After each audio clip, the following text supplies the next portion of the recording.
इस वीडियो के अंदर में विज्ञान के कुछ ऐसे महत्वपूर्ण क्वेश्चंस पर चर्चा करेंगे जो आपके आने वाले एनएमएमएस परीक्षा यानी कि राष्ट्रीय आय मेगा छात्रवृत्ति परीक्षा के लिए काफ़ी महत्वपूर्ण है। तो इसलिए वीडियो काफ़ी महत्वपूर्ण होने वाला है। तो इसलिए आप लोग वीडियो को एक बेहतरीन तरीके से देखिएगा।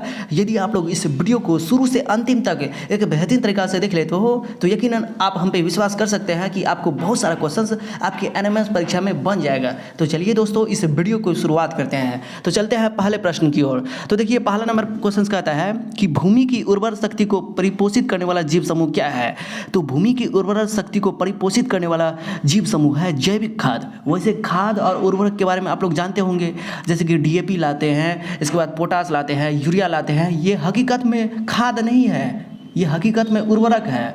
खाद किसको कहते हैं? जैसे कि गाय का गोबर हो गया, जितने भी खरपतवार होते हैं, पेड़ पौधा होते हैं, उसको जब हम लोग जो है गलाते हैं, सड़ाते हैं और उसके बाद जो बनता है उसी को कहते हैं खाद। खाद प्राकृतिक होता है, लेकिन जो है उर्वरक आमतौर पर हम लोग जो है ना गलत भाषा का इस्तेमाल करते हैं। डीएपी, यूरिया, पोटास, इसी सब को हम लोग कहते हैं खाद, जबकि वह खाद नहीं है, वह एक उर्वरक है जो हम लोग लाते हैं बाजार से खेत में डालने के लिए, ताकि हमारा फसल एक बेहतरीन तरीक़ा से उपज पाए, अच्छा फसल हो पाए। डीएपी, यूरिया, पोटास ये सब लाते हैं, जिंक लाते हैं, फास्फोरस लाते हैं। ये सब हकीकत में क्या है? तो ये सब है उर्वरक। लेकिन जो है गाय के उपले यानी कि गाय के गोबर से जितने भी पेड़ पौधा पशु पक्षी मर जाता है, उसके सड़ने से जो बनता है उसी को कहते हैं खाद। देखिए, उर्वरक जो होता है ना, ये सब जो है ना मिट्टी के लिए ज़्यादा फायदेकारी नहीं होता है। ये मिट्टी की उर्वरा शक्ति को ह्रास करता है। लेकिन खाद जो हम लोग जो है गाय का गोबर डालते हैं, जैसे कि छौर डालते हैं। छौर का मतलब नहीं जानते हो? जैसे कि हम लोग कोई जलावन को जलाते हैं और उसके बाद जो उसका राख मिलता है वो सब जो फेंकते हैं खेत में, तो उससे ज़्यादा दिन तक क्या होता है, मिट्टी की उर्वरा शक्ति परिपोषित रहता है, यानी कि मिट्टी की उर्वरा शक्ति कायम रखता है। सबसे बढ़िया होता है खाद। लेकिन जनसंख्या बढ़ जाने के कारण से जो है ना हम लोग को जो है उर्वरक का इस्तेमाल करना पड़ रहा है। उर्वरक का इस्तेमाल क्यों करते हैं? क्योंकि जनसंख्या बढ़ गया है, और जनसंख्या बढ़ गया है, अगर उर्वरक का इस्तेमाल नहीं करेंगे तो ज़्यादा फसल नहीं होगा, ज़्यादा उपज नहीं होगा। इससे बचने के लिए हम लोग जो है उर्वरक का इस्तेमाल करते हैं। समझ गए ना? तो इसका ऑप्शन नंबर क्या हो जाएगा? दूसरा, यानी कि जैविक खाद हो जाएगा। समझ गए? इसके बाद देखिए, जीव विज्ञान शब्द किसने दिया? तो जीव विज्ञान शब्द दिया था लेमार्क ने। तो इसका ऑप्शन नंबर क्या हो जाएगा? चौथा नंबर ऑप्शन सही। जीव विज्ञान शब्द का जीव विज्ञान कहते किसको है? जिसके अंतर्गत हम अपने संपूर्ण लाइफ के बारे में अध्ययन करते हैं। हम क्या खाते हैं, क्या करते हैं, ये जितना भी चीज़ है ना हमारे शरीर से संबंधित, उसी के बारे में जब अध्ययन करते हैं उसी को कहते हैं जीव विज्ञान। आइए चलते हैं अगले नंबर क्वेश्चन की ओर। मनुष्य में गुणसूत्रों की संख्या होती है। तो मनुष्यों में गुणसूत्रों की संख्या होती है 46, और जोड़ा में तो 23 जोड़ा। जोड़ी की संख्या पूछता है ना तो 23 जोड़ा देते हैं, लेकिन यहाँ पे पूछ रहा है मनुष्यों में गुणसूत्रों की संख्या क्या होती है, तो 46 होता है। तो इसका ऑप्शन नंबर हो जाएगा दूसरा। लेकिन कहता है कि मनुष्य में गुणसूत्रों की जोड़ी कितना होता है, तो 23 जोड़ी होती है। 23 जोड़ी का मतलब, एक जोड़ी का मतलब 2, तो 23 जोड़ी का मतलब 46। नारी में निषेचन कहाँ होता है? तो फैलोपियन नलिका में। समझ गए ना? निषेचन का मतलब नहीं जानते हो? यानी कि पुरुष का शुक्राणु और जो है मादा का, फीमेल का अंडाणु जब मिलता है तो इसी को कहते हैं निषेचन। देखिए, विश्व एड्स दिवस प्रत्येक वर्ष किस तिथि को मनाया जाता है? तो विश्व एड्स दिवस जो है 1 दिसंबर को मनाया जाता है। तो इसका ऑप्शन नंबर हो जाएगा दूसरा। समझ गए ना? और जैसा कि आप सभी जानते हो कि एड्स एक भयंकर खतरनाक बीमारी है। एड्स के कारण से बहुत सारे जो है व्यक्ति मर गया है। जिस व्यक्ति को एड्स हो जाता है वो समझिए मर ही जाता है, मतलब कि उसका कोई अभी तक जो है ना फिक्स इलाज नहीं है। एड्स कैसे होता है? किसी गलत महिला के साथ संबंध कीजिएगा जिसको एड्स है, जैसे कि एड्स पीड़ित व्यक्ति से आप रक्त लीजिएगा, मान के चलिए जिस व्यक्ति में एड्स हुआ है, जिसको एड्स हुआ है, और उसी के रक्त आप लीजिएगा उसी सिरिंज से, तो आपको भी एड्स हो जाएगा। एड्स के व्यक्ति के संपर्क में जाइएगा, जिस व्यक्ति को एड्स हुआ है, जिस महिला को एड्स हुआ है, और उसके साथ आप लोग सेक्स कीजिएगा तो आपको भी हो जाएगा एड्स। समझ गए ना? तो एड्स से बचने का सबसे बड़ा उपाय क्या है, बढ़िया उपाय क्या है? आप जो है आपका चरित्र बढ़िया रहेगा। चरित्र मतलब कैरेक्टर बढ़िया रहेगा। आप किसी के साथ सेक्स नहीं कीजिएगा, एड्स पीड़ित व्यक्ति के पास बैठिएगा नहीं, उसके साथ खान पान नहीं कीजिएगा, तो आप इससे बचिएगा। और इसके साथ ही साथ आप लोग जिसको एड्स हुआ है उससे जो है खून नहीं लीजिएगा। पता चला जिसको एड्स हुआ है उससे खून ले लीजिएगा तो आपको भी एड्स हो जाएगा। और एड्स के प्रभाव क्या होता है आप लोग जानते ही होंगे। जिसको एड्स हो गया ना वो समझिए मर ही जाएगा, पूरा गल जाता है, सूखा जाता है। आइए जानते हैं अगले प्रश्न को। रतौंधी किस विटामिन की कमी से होता है?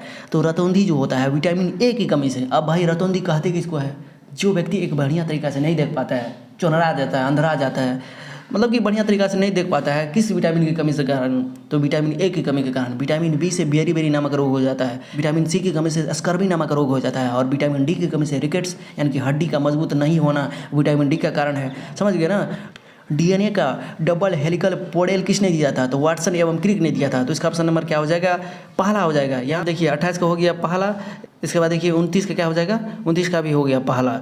देखिए ये सारे क्वेश्चंस को आप लोग बढ़िया तरीके से याद कर लीजिएगा। और इसके साथ ही साथ इस चैनल के माध्यम से आपके राष्ट्रीय प्रतिभा खोज परीक्षा के लिए बहुत सारा वीडियो हम बना दिए हैं।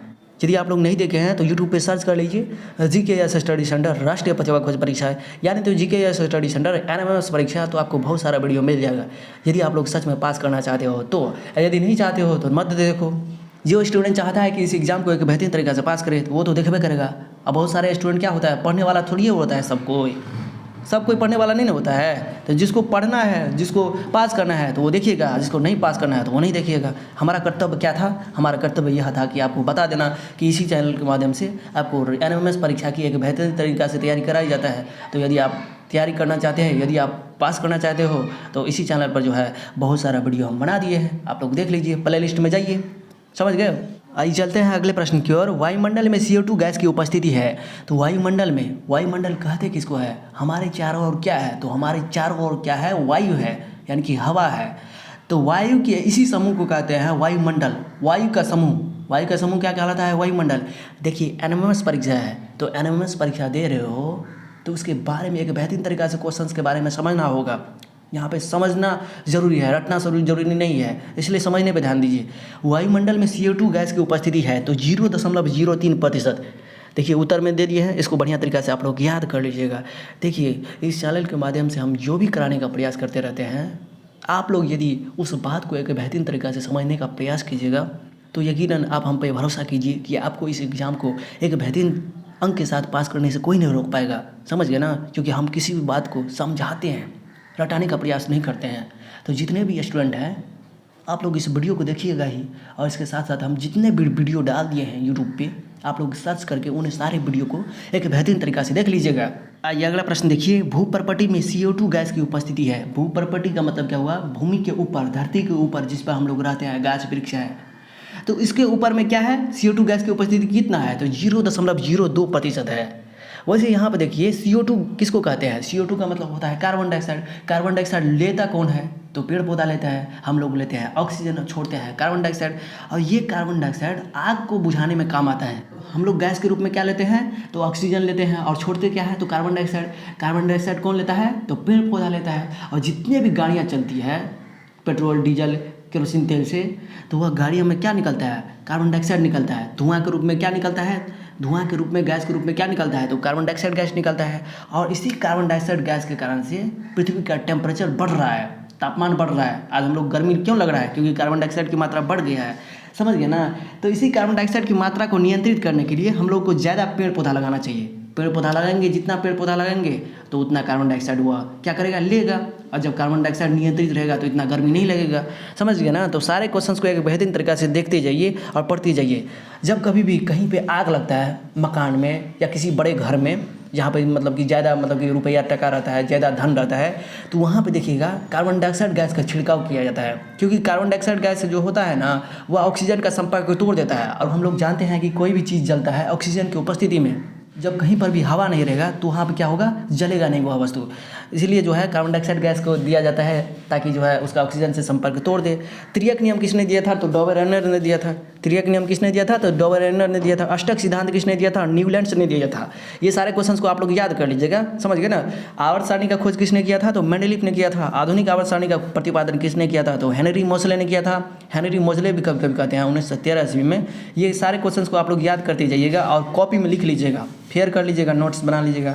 आधुनिक आवर्त सारणी में 18 ऊर्ध्वाधर स्तंभ है, इसे क्या कहते हैं, तो समूह कहते हैं। और क्षैतिज कतार कितना है, तो क्षैतिज कतार 7 है, जिसको हम लोग कहते हैं आवर्त। यानी कि आवर्त सारणी में 7 क्षैतिज पंक्तियाँ है, जिसे हम लोग क्या कहते हैं, आवर्त कहते हैं। ये सारे क्वेश्चन सब काफ़ी महत्वपूर्ण है, इसको आप लोग एक बेहतरीन तरीके से देख लीजिएगा। इसके बाद देखिए अधातु की ऑक्साइड कैसी होती है, तो अधातु की ऑक्साइड होती है अम्लीय। धातु की ऑक्साइड कैसी होती है, तो क्षारीय होती है। ऑप्शन बना के देता है वहाँ पे एनएमएमएस परीक्षा में, अधातु का ऑक्साइड होती है, ऑप्शन में दे देगा अम्लीय, क्षारीय, लवणीय, डी इनमें से कोई नहीं। तो अधातु का ऑक्साइड आप जान गए, आप अम्लीय होता है। धातु की ऑक्साइड कैसी होती है, तो क्षारीय होता है। तो इस तरह से क्वेश्चन से यदि आप लोग याद कर लीजिएगा ना, तो आपको सारा क्वेश्चन बन जाएगा वहाँ पे। किस यंत्र से रक्त दाब नापा जाता है या मापा जाता है, तो स्फैग्मोमैनोमीटर, इसको याद कर लीजिएगा। मादा हार्मोन क्या है, तो एस्ट्रोजन है। नर हार्मोन क्या है, तो टेस्टोस्टेरोन है। ये सब याद कर लीजिएगा। यानी कि फीमेल में पाया जाता है एस्ट्रोजन और जो है मेल में पाया जाता है टेस्टोस्टेरोन। अवाटु ग्रंथि से कौन सा हार्मोन निकलता है, तो थायरोक्सिन हार्मोन निकलता है। पीयूष ग्रंथि से कौन सा हार्मोन निकलता है, तो वृद्धि हार्मोन निकलता है। अग्नाशय से कौन सा हार्मोन निकलता है, इंसुलिन हार्मोन निकलता है। अब बोलिएगा सर जी ये हार्मोन क्या होता है, तो हार्मोन होता है जो किसी व्यक्ति में या किसी चीज़ में वृद्धि एवं विकास को नियंत्रित करता है। जैसे कि मनुष्य का हार्मोन, तो मनुष्य में जो हार्मोन पाया जाता है वो मनुष्य के वृद्धि विकास को नियंत्रित करता है। जैसे कि पेड़ पौधा में हार्मोन, तो पेड़ पौधा के वृद्धि एवं विकास को नियंत्रित करता है। हार्मोन का काम ही होता है किसी भी चीज़ में वृद्धि एवं विकास को नियंत्रित करना, चाहे पेड़ पौधा हो चाहे मनुष्य हो। तो समझ गए ना इतने सारे क्वेश्चंस को। यदि आप लोग चाहते हो कि इस एग्जाम को एक बेहतरीन तरीके से पास करें, एक बेहतरीन अंक के साथ पास करें, तो इसी चैनल पर जो है बहुत सारा वीडियो हम बना दिए हैं। तो जाके यूट्यूब पे सर्च करके देख लीजिए, राष्ट्रीय प्रतिभा खोज परीक्षा GKS स्टडी सेंटर। वैसे इस चैनल का नाम तो आप लोग जानते होंगे, GKS स्टडी सेंटर। तो GKS स्टडी सेंटर दे करके टाइप कीजिएगा राष्ट्रीय प्रतिभा खोज परीक्षा, तो आपको सारा वीडियो मिल जाएगा। यदि आप लोग सारे वीडियो को एक बेहतरीन तरीके से देख लीजिएगा तो आपको बहुत सारा क्वेश्चन बन जाएगा। यकीनन आप हम पे भरोसा कीजिए कि आपको इस एग्जाम को क्वालिफाई करने में किसी भी प्रकार का समस्या नहीं आएगा। तो जा करके देख लीजिए। तो सभी स्टूडेंट पढ़ने वाला थोड़ी रहता है, कुछ स्टूडेंट रहेगा जिसको सिर्फ फॉर्म भरने से मतलब है और दिखाने से मतलब है कि हम भी तैयारी कर रहे हैं एनएमएस परीक्षा की। तो सारे स्टूडेंट तो पढ़ने वाला नहीं रहता है। तो जो पढ़ने वाला रहता है वही नहीं देखेगा, और जो देखेगा वो 100% पास होगा। तो मेरा तो कर्तव्य था, कहा ना, हम कहवे नहीं कर सकते हैं, पढ़ना तो तुम्हीं को पड़ेगा, देखना तुम्हीं को पड़ेगा। समझ गए ना। तो अब बहुत बात कर लिए आप लोगों से, तो जा करके देख लीजिएगा ताकि आपको किसी भी प्रकार की दिक्कत नहीं हो। समझ गए ना। और इस वीडियो के अंदर में हम आपको जो भी समझाने का प्रयास किए हैं, सारे क्वेश्चंस को कॉपी में लिख लीजिएगा और इसको बार बार प्रैक्टिस कीजिएगा, याद कर लीजिएगा। तो चलिए फिर मिलते हैं नेक्स्ट वीडियो में, तब तक के लिए हमें विदा दीजिए। जय हिंद, जय भारत। पढ़ते रहिए, स्वस्थ रहिए और कुछ सीखते रहिए और एग्ज़ाम को पास करने के लिए काफ़ी मेहनत कीजिए।